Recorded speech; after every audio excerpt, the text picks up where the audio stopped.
చాలా మంది ఇలా అనుకుంటారు. నేను ప్రాణం పెట్టి కష్టపడుతున్నా, నాకేంటి తక్కువ కష్టపడే వాళ్ళే ముందుకు వెళ్తున్నారు. నాకు మాత్రం ఫలితం రావట్లేదే అని. నిజానికి కష్టపడడం ఒక్కటే నిన్ను గెలిపించదు. గోడను గంటలు పడి నెట్టినా అది కూలదు. దాన్ని కష్టపడడం అనరు. వృధా ప్రయాస అంటారు. నీ హార్డ్ వర్క్‌కి డైరెక్షన్ లేకపోతే నువ్వు ఎంత వేగంగా వెళ్ళినా గమ్యాన్ని చేరలేవు. నువ్వు చేసే పనిలో నైపుణ్యం ఉందా?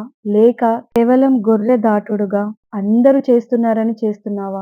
గుర్తుంచుకో, ఫలితం రావాలంటే నువ్వు చేస్తున్న పని తప్పు అని కాదు. నువ్వు చేసే విధానం మారాలని అర్థం. ఒక్కసారి నీ కష్టానికి ఫలితం అందడానికి సమయం పడుతుంది. ఎందుకంటే ఒక చిన్న మొక్క వారంలో పెరుగుతుంది. కానీ మహావృక్షం పెరగడానికి ఏళ్ళు పడుతుంది. నీ కష్టం మీద నీకు నమ్మకం ఉంటే అసహనానికి గురికాకు. ఓర్పుగా ఉండు. నీ ప్రయత్నాన్ని ఆపకు. కానీ నీ పద్ధతిని మార్చు. గెలుపు అనేది ఒక రోజులో వచ్చేది కాదు. అది ఓడిపోతున్నా సరే వదలకుండా పోరాడే వాడికే దక్కునే బహుమతి. హార్డ్ వర్క్ తో పాటు స్మార్ట్ వర్క్ చేయి.